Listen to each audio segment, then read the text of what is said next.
Eh bien, bonjour à tous et bienvenue dans ce tout premier épisode d'Engineer React sur les voitures. En gros, c'est une série où je réagis à la mécanique d'une voiture, plus concrètement au niveau technique. Putain, mais je dis n'importe quoi. En gros, c'est une série où je vous propose l'analyse des conceptions mécaniques des voitures un peu typiques, où il y a des choses à raconter. Mais j'ai fait une vidéo de présentation du concept de la série, vous pouvez aller la voir juste ici, il y a beaucoup plus d'infos. Bon, sans trop de surprise, on va commencer par la plus incroyable de toutes, la GT40. Alors on va commencer par un petit point historique parce qu'il y a pas mal de choses à dire sur cette voiture. La GT40, c'est une voiture de course des années 60, elle a été produite en 127 exemplaires. Et oui, si vous en voyez une, c'est sûrement une réplique, exactement comme la mienne. Alors l'histoire de cette voiture, elle est incroyable. Alors pour résumer, à l'époque, Ferrari était un peu en galère au niveau financier. Et du coup, le géant Ford a voulu racheter Ferrari, reprendre Ferrari. Mais au dernier moment, t'as Enzo Ferrari qui met un gros vent à monsieur Henry Ford, qui sur le coup, il l'a vraiment mal pris. Hein. Et là, on assiste à un gros caprice de monsieur Ford. Monsieur Ford, il veut écraser les bolides Ferrari. Et il veut le faire assez rapidement, hein. Il est pressé, monsieur Ford, et de toute façon il a du budget. Du coup, il veut sa propre voiture de course, et du coup la GT40 est née. Et sur le coup, il a clairement mis la raclée du siècle à Ferrari. Alors premièrement, il met fin au règne Ferrari aux 24 heures du Mans en 1966. Et c'est pas moins de 3 GT40, en fait un podium full GT40. Alors voilà, donc les Ferrari terrassés complets en 66. Et deuxièmement, Ford, ils ont gagné 4 fois d'affilée Le Mans, de 66 à 69, donc voilà, adios Ferrari. Bon, maintenant vous savez pourquoi la GT40 elle existe, sous le caprice de monsieur Ford du coup. Alors comme je vous ai dit dans la vidéo présentation, ce format il est amené à évoluer, j'espère. Pour l'instant je fais ça avec des photos, avec les photos que je trouve sur internet, puisque j'ai pas de véritable GT40 dans le garage, à part la mienne que je suis en train de fabriquer, mais du coup vu que c'est ma conception, ça enlève un peu de l'intérêt du truc. Mais du coup voilà, le concept c'est vraiment d'évoluer vers la visite de la voiture en vrai et de filmer autour de la voiture, ouvrir les capots, etc. Donc pour l'instant, je suis désolé, ça sera avec des photos. Mais c'est pas impossible que je refasse cette vidéo pour la GT40 avec une vraie GT40 originale, ou même une réplique assez fidèle. Donc voilà, peut-être qu'il y aura un épisode 2 sur la GT40.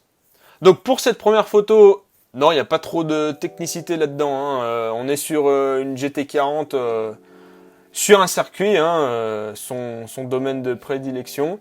Alors premièrement, le design.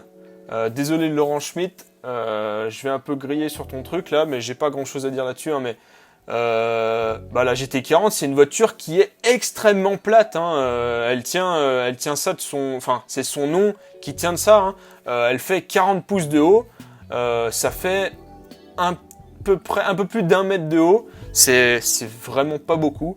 Et ça en fait une voiture, une panne-car, comme je dis. Hein, c'est une voiture crêpe.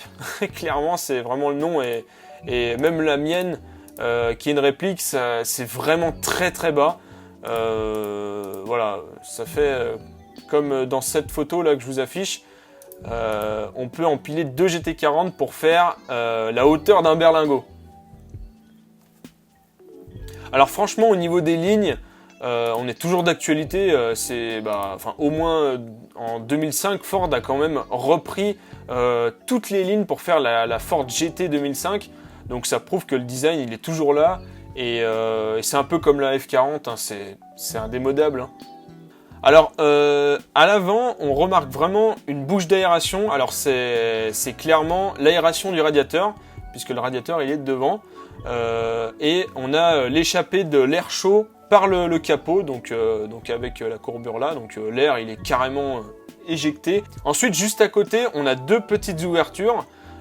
Et celle-ci, sur la GT40 d'origine, c'est celles qui refroidissent les freins avant. Alors en fait, c'est des petites bouches d'aération qui vont directement sur des tubes flexibles, des tuyaux flexibles, qui sont dirigés directement vers vers une espèce de coquille qui entoure le frein, enfin le disque de frein en partie, et ça permet à refroidir les freins. Et ensuite on a 3 aérations, on a 2 petites qui servent à faire l'aération dans l'habitacle, donc voilà, au niveau du passager et du conducteur, et celle du haut c'est celle pour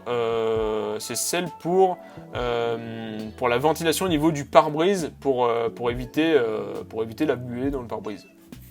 Alors à l'arrière on retrouve de chaque côté 2 ouvertures. Alors celle du bas c'est celle pour les radiateurs d'huile, on va voir comment ils sont dedans plus tard, et ensuite celle du dessus c'est l'admission d'air. En fait c'est par là que vient s'engouffrer l'air pour alimenter en air le moteur. Donc en fait l'air il vient par ces petites ouïes et il est en fait entre la carrosserie et le pare-brise arrière, et du coup ensuite ça rentre directement dans les trompettes. Alors là je vous montre une Ford GT40 MK, une MK1. Alors la MK2 ils ont un peu amélioré, en fait ils ont mis notamment sur le capot arrière, ils ont modifié l'admission d'air, ils ont mis carrément, ils ont fait un copier-coller des aérations basses pour qu'il y ait plus d'air, parce qu'il y avait beaucoup plus de puissance. On va en reparler après, mais il y avait plus de puissance du coup le moteur avait beaucoup plus besoin de respirer. Ensuite il y a eu la MK3 qui est une version routière, il y en a eu pas beaucoup de fabriqués. Mais franchement elle est moins jolie, surtout sur l'avant, ça j'aime pas du tout, enfin elle est beaucoup moins jolie que les autres. Et ensuite il y a la MK4, elle ressemble pas vraiment à une GT40 MK ou MK2 ou MK3, elle a vraiment un style bien racing hein, quand même, hein. On dirait un proto Le Mans, enfin c'était peut-être ça à l'époque, mais ouais ça ressemble pas trop à une GT40. Par contre au niveau du châssis on est assez proche, hein. Faut dire ils ont pas tout changé non plus, hein. Donc au niveau de la photo suivante, là clairement on est toujours sur une MK1, comme la mienne que je suis en train de faire. On vous remarque direct les échappements, les 2 échappements, qui ont finalement en fait 4 cylindres chacun. Donc les 2 échappements vers le haut, c'est super joli, j'adore. Petite anecdote au niveau des feux arrière, c'est les feux qu'on retrouve aussi sur les Simca 1000. Oui, c'est exactement les mêmes. Donc voilà. Et d'ailleurs, une autre anecdote, c'est que même les phares à l'avant, c'est des trucs qu'on trouve un peu partout. Moi, carrément, je vais prendre des phares avant de Renault. Donc, il me semble que c'est des Renault, des R15 ou R16 que j'ai acheté. C'est exactement les mêmes. Et sur cette photo, on remarque aussi les gommards à l'arrière. C'est complètement démesuré. Ça devait bien tenir. Enfin. Je pense qu'il y avait tellement de chevaux à l'époque qu'il fallait quand même tenir la voiture, donc ils ont mis les pneus les plus larges, et il me semble que cette voiture-là, elle a carrément un wide body, c'est-à-dire qu'elle a une voie un peu plus large à l'arrière, elle a un capot qui englobe plus la roue, qui est plus large, pour accueillir des roues plus larges, je pense. Donc pour la photo suivante, on voit, là c'est une MK2 du coup, on voit clairement les admissions d'air qui sont différentes, et les feux aussi à l'arrière, là on en a 4 à la place de 2. Je suis moins fan de ce design, par contre au niveau performance, apparemment c'est mieux, vu qu'il y a plus d'admissions d'air, il y a 2 aérations en plus sur le toit, donc ouais ça doit respirer là-dessous. Et cette voiture qu'on voit ici, c'est la numéro 2, et c'est celle qui a été la première à gagner les 24 heures du Mans en 1966. Autant vous dire que celle-ci, elle vaut son pesant de cacahuètes. En plus, elle a été rénovée il n'y a pas si longtemps. Donc maintenant, ce qu'on va faire, c'est qu'on va ouvrir les capots et on va voir un peu ce qui se cache derrière. Alors, faut savoir que les capots, ils s'ouvrent comme ceci. Donc, il y a des charnières aux 2 extrémités de la voiture. Et les portières, je suis désolé d'en décevoir certains, mais c'est pas des portes papillons ni des portes à la DeLorean, c'est des portes complètement basiques qui s'ouvrent comme une citadine.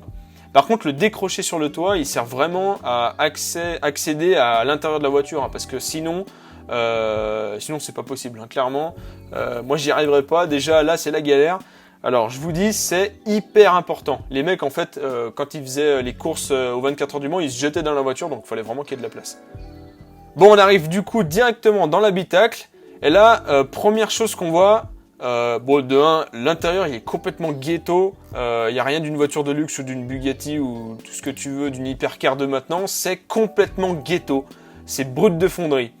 Alors, le volant, il est à droite. Oui, sur une GT40, le volant, il est à droite. Et le levier à droite aussi. Le levier de vitesse, il est à droite aussi. Alors, pourquoi? Alors, je pense que c'était favorable à la répartition des masses de la voiture selon les virages des circuits à l'époque. Et peut-être toujours maintenant, hein, j'en sais rien, c'est un peu ma théorie. Et aussi que la deuxième, c'est que en fait, le levier de vitesse, il est complètement sur le côté de la voiture. Et ça, il y a vraiment un avantage au niveau de la tringlerie pour aller jusqu'à, en fait, pour aller du levier de vitesse jusqu'à la boîte de vitesse. On a un enchaînement d'axes qui tournent et qui sont actionnés. De la tringlerie, quoi. Moi, je l'ai fait par câble. Mais le mieux, ça reste quand même de la tringlerie très rigide. Ça permet vraiment d'avoir presque aucun jeu et presque aucune élasticité au niveau du passage des vitesses. Et c'est beaucoup plus simple en fait de coller le levier de vitesse sur le côté de la voiture au lieu de le mettre au centre. Donc voilà, c'est mes deux théories. Au niveau des sièges, bah en fait les sièges font partie du châssis. Le châssis en fait, il a vraiment la forme de l'assise du pilote et du passager. Et on vient juste remettre des bouts de tissu un peu rembourrés pour que ce soit un petit peu confortable, même si je pense que ça l'est pas du tout. Et ensuite, les petits trous qu'on voit, en fait, ils servaient à la transpiration, à évacuer la transpiration du pilote. Alors, j'avais lu ça quelque part, mais ça me semble plausible. Alors, on retrouve aussi les deux aérations que je disais sur le capot, qui sont juste ici et ici. Alors sur les deux côtés, un petit peu juste en dessous des portières de la voiture, on a deux petites trappes. Alors à quoi elles servent ces petites trappes? En fait, la voiture, elle a deux réservoirs. Et ces deux réservoirs, ils sont dans les bas de caisse de la voiture. Moi, j'ai fait exactement pareil. Hein. Il me semble qu'il y a 35 ou 40 litres de carburant dans chaque réservoir. Ça permet d'être plutôt endurant.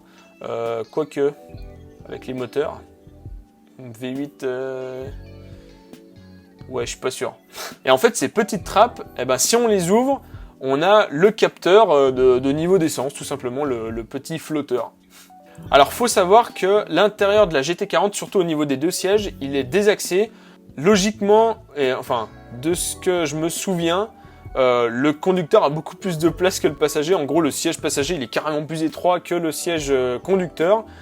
Et entre ces deux sièges, on a le tunnel central. Et ce tunnel central, eh ben, il permet de faire passer en fait les tubes de refroidissement liquide du moteur pour qu'en fait, pour que le liquide de refroidissement aille jusqu'au radiateur qui, je vous le rappelle, est à l'avant et le moteur il est derrière. Donc il faut bien faire passer, le fluide. Donc on le fait passer entre les deux sièges. Et en plus, ça fait chauffage. Et je finirai cette photo avec le frein à main qu'on retrouve juste là. En fait, c'est un frein normal, mais il est positionné juste en dessous du tableau de bord. Pourquoi ils ont fait ça? Par contre, ça, j'en sais rien. Photo suivante. Alors là, on a retiré les capots avant et arrière. Et on reste avec les deux portières qui sont en fibre. Par contre, et aussi les bas de caisse sont aussi en fibre, comme le capot avant et arrière. Et comme ma réplique. Par contre, il y a un truc qui est différent. C'est le toit et les montants de porte et le contour du pare-brise. Ça fait partie du châssis. C'est une pièce qui est métallique et non en fibre. Alors là, le premier truc que j'ai envie de vous parler, c'est l'architecture de la voiture. On est sur une propulsion arrière, donc à moteur central. Et la boîte, elle se retrouve derrière le moteur, donc complètement à l'arrière. Donc là, on va enfin parler du moteur. Et en fait, on retrouve, sans trop de surprise, on retrouve un bloc V8 Ford de l'époque. Les premières versions MK1, en fait, elles étaient équipées d'un 4 litres 2, comme l'Audi d'ailleurs, mais c'est pas voulu. De 300 chevaux, aussi comme l'Audi, mais c'est pas voulu non plus. Mais Ford, ils ont vu que pour gagner les 24 heures du Mans, il fallait mettre beaucoup plus gros. Du coup, ils ont mis un ils ont mis un V8 7 litres Ford de 485 chevaux. Et là, ils ont gagné. Et le tout sur une boîte 5 rapports de la marque ZF. On remarque aussi la petite bosse assez typique de la GT40 sur la portière. C'est en fait, la voiture est tellement petite que il y avait certains pilotes qui n'avaient pas assez de place, notamment au niveau de la tête. Et d'ailleurs, dans Top Gear, Jeremy Clarkson le fait bien voir. Lui, il a carrément sa tête qui est coupée en deux. Il peut pas fermer la porte, il peut pas s'installer dans la voiture. Donc c'est assez rigolo. Du coup, en fait, il coupait le haut de la portière et il faisait une espèce de bulle plus ou moins grosse pour faire passer le pilote et son casque. Donc ici, on remarque bien aussi les trappes d'essence qui sont situées à l'arrière du capot avant. Et en fait, elles se déversent directement dans les réservoirs qui sont dans les bas de caisse. Alors, je vous ai parlé du châssis au niveau du toit, etc. Et en fait, que ça faisait partie du châssis. Mais voilà la photo du châssis. Alors, c'est un châssis qui est pas comme celui que je suis en train de faire. Mais il y a une raison à ça, c'est que sur la GT40 d'origine, le châssis, c'est un châssis en tôle d'acier qui sont mis en forme. En fait, les tôles sont mis en forme, qu'on appelle ça embouties par une presse, et elles sont soudées par points. Et en fait, fabriquer ça dans son garage en tant que particulier, c'est pas possible. Il faut beaucoup trop de machines. C'est beaucoup plus simple de faire un châssis tubulaire comme je suis en train de le faire et comme pratiquement toutes les répliques de GT40 sont faites. Alors sur cette photo, on voit bien la partie arrière de la voiture. Au niveau du train, on découvre une architecture en double triangle. C'est ce qui est de plus performant et on fait toujours pas mieux. On retrouve l'échappement qui pour le coup, n'a pas le moindre silencieux ni quoi que ce soit d'écologique au niveau de la pollution sonore ou de la pollution tout court. c'est une voiture de course, du coup, ça sort plein poumon derrière pour que ça respire bien. Et je vous le rappelle, il faut que ça pétarade. On remarque aussi le radiateur d'huile moteur ou de boîte, je sais pas. En tout cas, il y en a un de chaque côté. Il y en a un pour la boîte et un pour le moteur. Alors sur l'avant de la voiture, on retrouve aussi un train avant avec des triangles, inférieurs supérieurs. Donc toujours pareil, c'est le top. Au niveau du radiateur pour le moteur, on le retrouve ici. Et on voit aussi les petites aérations que je vous parlais au début pour les freins.